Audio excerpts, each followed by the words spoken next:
Buenos días, muchísimas gracias por la invitación. Agradezco a la ULAPS y a la Sociedad Paraguaya de Psicología por esta invitación. Un honor poder compartir con ustedes, sobre todo un tema que nos apasiona, que es el tema del abordaje hacia las personas con discapacidad, ¿verdad? Quiero compartir con ustedes pantallas para ir un poco,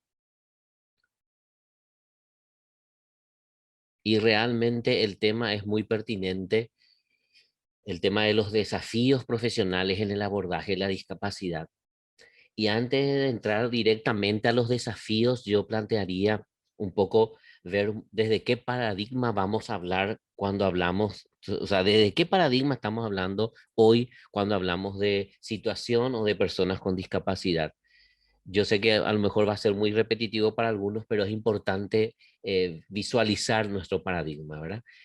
Em, Hablamos de discapacidad, que la discapacidad toma cuerpo en un espacio situacional, dinámico e interactivo entre alguien con cierta particularidad y la comunidad. Esto es clave porque entonces ya vemos desde qué paradigma partimos cuando estamos hablando de discapacidad. La discapacidad, entonces la persona no lo tiene. Ese es un poco desde a partir del año 2006 con la Convención Internacional por los Derechos de las Personas con Discapacidad, después ya la clasificación internacional del funcionamiento plantea esto, ¿verdad? La persona tiene una particularidad que la Organización Mundial de la Salud lo puede llamar con un grado de déficit o deficiencia en funciones o estructuras corporales, ¿verdad? Pero cuando esa condición, con esa particularidad, la persona se relaciona con el entorno, es ahí donde toma cuerpo la discapacidad. Entonces la discapacidad no es una condición a curar, ni a completar, ni a reparar, sino que es esa construcción relacional entre la sociedad y el sujeto.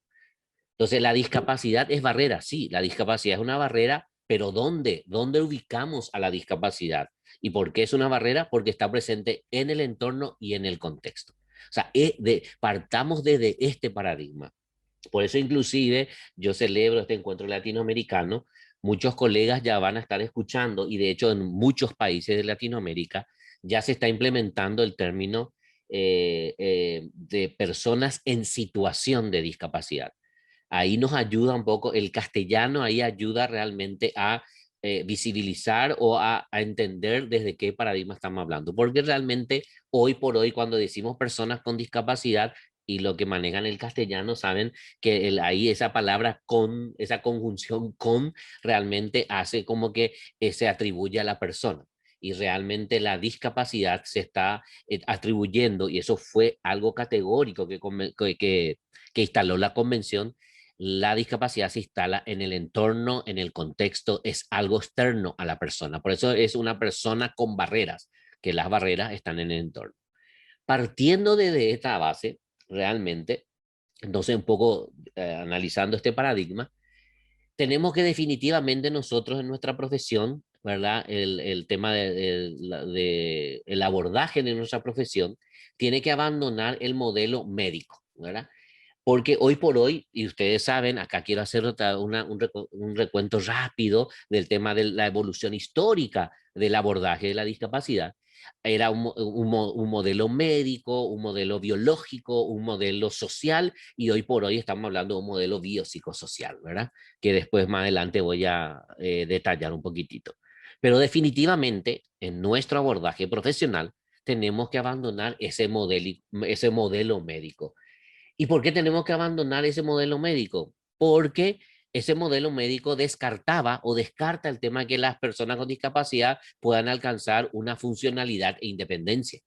Eso es lo que sostenía el modelo médico. Vamos a ver la intervención que hacemos con la persona, situaba el problema en la persona, había que resolverle su condición a la persona.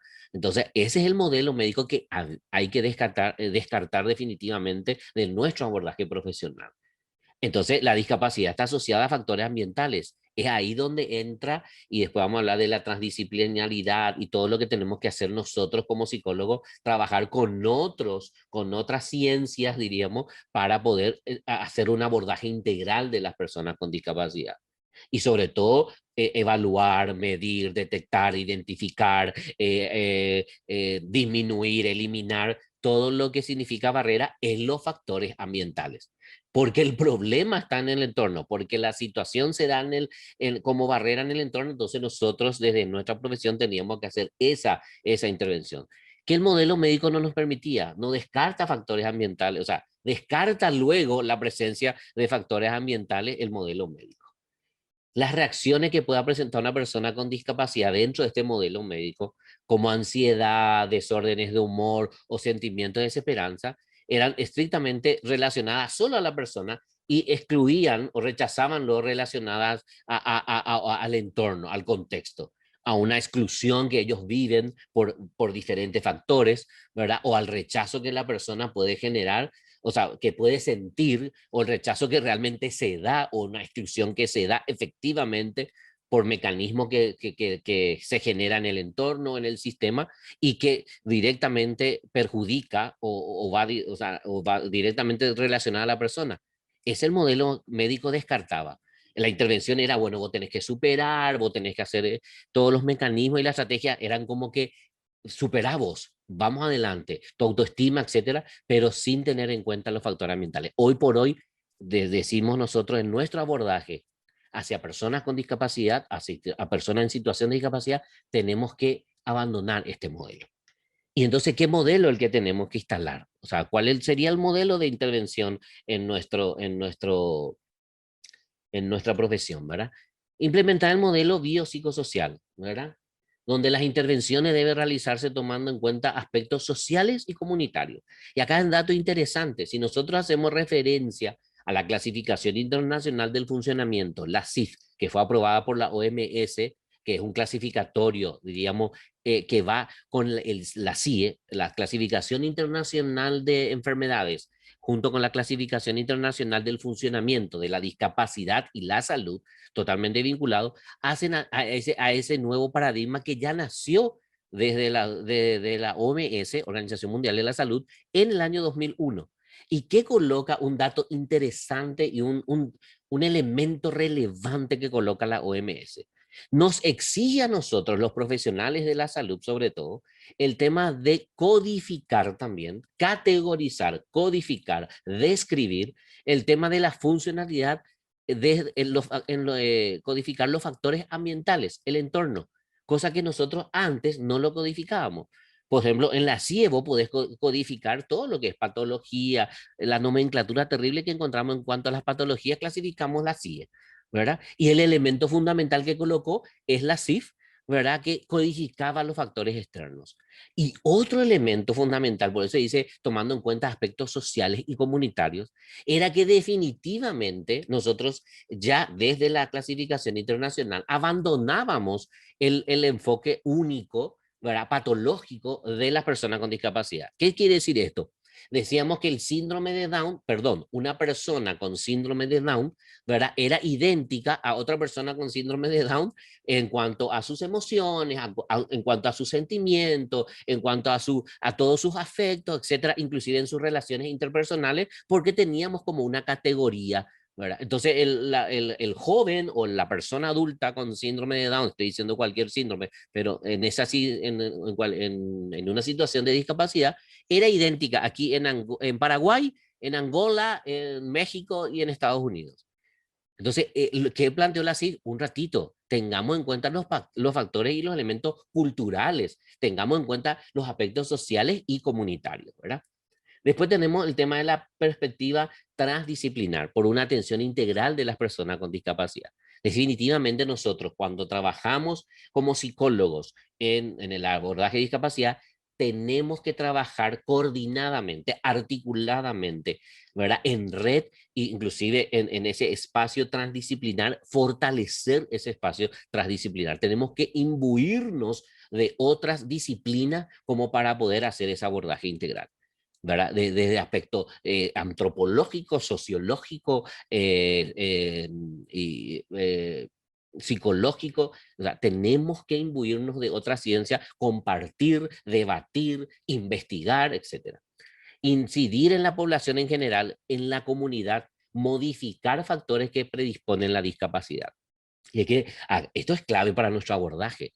Si yo tengo una persona en situación de discapacidad y tengo claro que el paradigma tiene que ser una intervención integral, que tiene que ser un abordaje, diríamos, transdisciplinar, que tenemos que entender que los factores del contexto inciden en todo lo que es la personalidad, la persona, toda la construcción de su personalidad. Entonces yo también como profesional debo ir a modificar. O sea, se plantea una nueva mirada, un nuevo abordaje, por ejemplo, hacia las familias, ¿verdad? Cómo las familias inciden en el tema de las personas con discapacidad, el contexto, la comunidad, las políticas públicas, por decirlo, locales. O sea, tengo que ser un especialista en modificar esos factores que predisponen a la discapacidad. Y estoy hablando solamente, o sea, es de cambiar nuestro modelo clínico único, individual, por así decirlo, a un modelo más sistémico.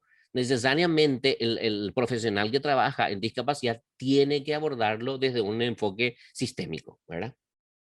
Entonces, enfocarse en la búsqueda del cambio social y reducir, y por eso decíamos nosotros, reducir en la medida de las posibilidades nuestra intervención en la persona con su particularidad. Había que disminuir un poquitito, hay muchos teóricos al respecto, hay muchísimos teóricos latinoamericanos que ya han investigado y sostienen, y yo subrayo comparto esa teoría, por eso estoy con ustedes hoy debatiendo este tema, en que nosotros como profesionales tendríamos que reducir nuestra intervención en la persona con su particularidad. Tendríamos que reducir y realmente buscar un cambio social si es que tenemos en claro este nuevo paradigma, ¿verdad? Y otro elemento importante también es, se debe procurar la intervención sobre el entorno, repito, trabajar desde un modelo de salud integral y positiva a través de la promoción y capacitación de las personas con las que trabaja en temas de diversidad y derechos humanos. Sí, tenemos que hacer, y yo celebro y realmente me congratulo porque 15 años atrás, o un poco menos, posiblemente 10 años atrás, a lo mejor el tema de una conferencia magistral sobre el abordaje de las personas con discapacidad, modelos de intervención sobre la situación de personas con discapacidad, iba a estar en un seminario o en un espacio exclusivo del sector. O sea, íbamos a estar, 15 años atrás o 10 años atrás estaba hablando de este tema, debatiendo las técnicas, debatiendo metodologías de intervención hacia las personas con discapacidad, etcétera, en un seminario exclusivo, ¿verdad? Como gueto de seminario de abordaje a personas con discapacidad. O posiblemente estábamos hablando desde el Ministerio de Salud, estábamos hablando solamente del Ministerio de Educación, o sea, salud, educación, como por ahí. Un poco más si forzábamos, estábamos hablando ya de la inclusión laboral y todo. Y hoy celebro que la ULAPSI y la Sociedad Paraguaya de Psicología genere este espacio y coloque dentro de un congreso tan relevante como este, y coloque como un tema, ¿verdad? Un tema, o sea, el tema de el abordaje hacia las personas con discapacidad. Eso ya es un cambio de paradigma. Ese ya es un cambio de decirle, señores, está en la agenda, está en nuestra agenda, tiene que estar en la agenda académica, tiene que estar en la agenda de investigación, el tema de discapacidad. Nosotros tenemos que promocionar mucho más, ¿verdad? Investigaciones.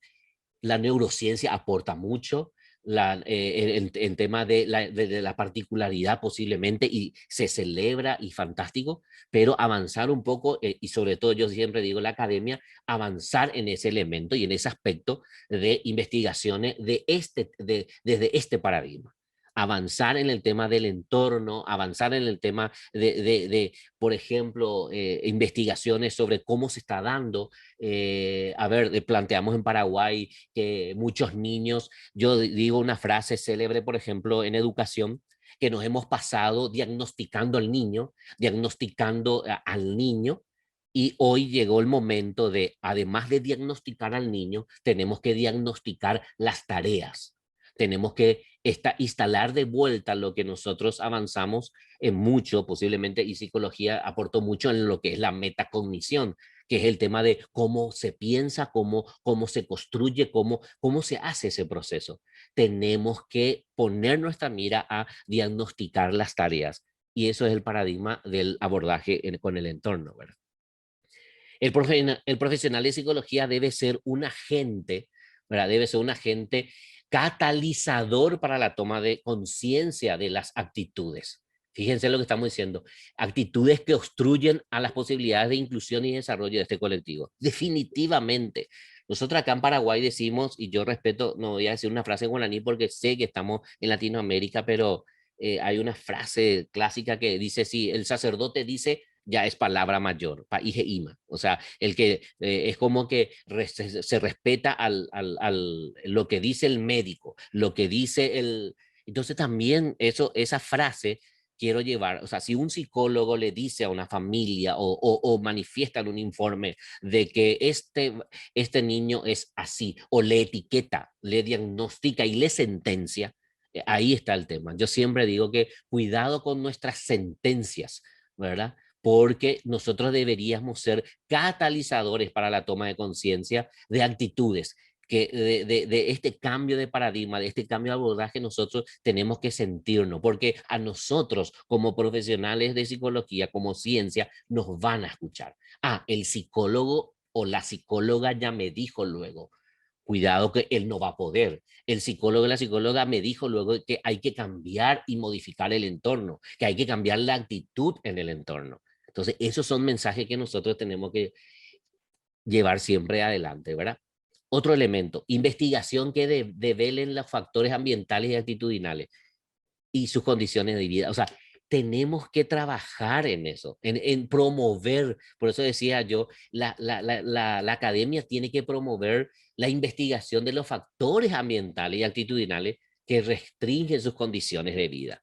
Celebro el tema de psicología comunitaria, celebro el tema de una psicología educacional, celebro que todo, que la psicología organizacional, que tienen que tener esa tendencia de poder investigar en el ambiente las actitudes y esas condiciones, o sea, que alteran la condición de vida de las personas en situación de discapacidad. Se debe realizar cambios en la formación de las personas profesionales, o sea, el cambio, el tema de la malla curricular, la formación de las personas, los profesionales en psicología, tenemos que realizar cambios y posiblemente sí, posiblemente no solamente colocar, como vemos en muchas universidades, hoy contamos, por ejemplo, en América Latina, con la red de universidades accesibles e inclusivas de América Latina y el Caribe, una red que está formada por varios profesionales, más de 10 países, 15 países están ahí, perdón, presentes, ¿verdad? Pero no solo, y ese es el gran debate que decimos, no solamente bastaría colocar una malla, no basta con colocar el tema de una formación de tantas horas en el psicología y discapacidad, discapacidad y trabajo en el área organizacional, ¿verdad? La discapacidad en psicología clínica, sino que realmente el de revisar y plantear el contenido. ¿Qué contenido tienen hoy nuestra formación académica en psicología? ¿Cuál es el contenido? ¿Desde qué paradigma? Tenemos que revisar, replantearnos nuestras intervenciones. Sí, tenemos que replantearnos, revisar, rediseñar nuestras mallas curriculares y rediseñar y o sea, recrear totalmente el tema de los contenidos que se dan cuando se habla de discapacidad en la academia. Eso es un elemento fundamental, ¿verdad? Después tenemos que el profesional de... A ver, no me pasó eso. Y definitivamente convivir con la realidad que enfrentan a diario las personas con algún tipo de discapacidad. Posibilitar un acercamiento integral a su problemática. Ya por eso hablo de una palabra convivir, ¿verdad? La empatía, hoy también hablamos de la pedagogía de la reciprocidad, habla un pedagogo uruguayo, ¿verdad? Promover la comprensión de las particularidades derivadas de la situación de la discapacidad. O sea, tenemos que trabajar en todo lo que es la convivencia, ¿verdad? Y o sea, esa convivencia permite elaborar estrategias, ¿verdad? De intervención novedosas y en permanente revisión, acordes con el carácter cambiante de los conceptos y abordajes en discapacidad.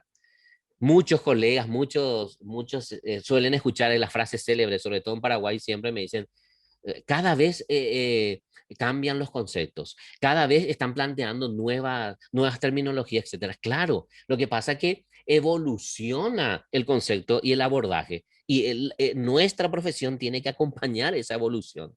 Yo siempre digo, ¿por qué no abandonar definitivamente? Deberíamos abandonar la palabra lento. Porque lento, ¿qué significa? Lento comparado a qué. No, no, no, no, no. Entonces, lento, qué lento que es un niño lento. Lento siempre está comparado con un baremo y posiblemente la vara o el baremo está muy alto. Entonces, desde este principio de la aceptación de la diversidad, de la aceptación de la particularidad, la persona no es lenta, la persona tiene su propio ritmo de aprendizaje. Fíjense la connotación psicológica inclusiva que tiene. Cuando yo le digo a un niño, a ver un poco, identifico tu proceso, tu ritmo de aprendizaje, identifico le socializo con la familia que ese es su ritmo de aprendizaje, es totalmente diferente que decirle, su hijo está lento, ¿eh? Es un poco lento, le vamos a ayudar, vamos a ver qué podemos hacer con él. Cuidado porque es esa palabra y esa frase responde a un paradigma del siglo pasado. Entonces tendríamos que replantearnos hasta, por eso yo decía, cuando yo hablo de abordaje, hablo de pensamientos, informes, técnicas, derivaciones, etcétera. O sea, hay un abanico bastante completo que había que ajustar desde un enfoque de derecho, que no es menos. O sea, desde un enfoque de derecho y que está bien detallada en la convención, en los 50 artículos de la Convención Internacional por los Derechos de las Personas con Discapacidad desde el año 2006, ¿verdad? Quiero colocar a un teórico acá bastante importante, Bams, que en el año 2002 decía, la labor de la psicología, ¿verdad? Y fíjense lo que decía, la labor de la psicología debe pasar por un cambio de visión en la definición del trabajo psicológico. Es el resumen un poco de lo que nosotros estamos esta mañana hablando, ¿verdad?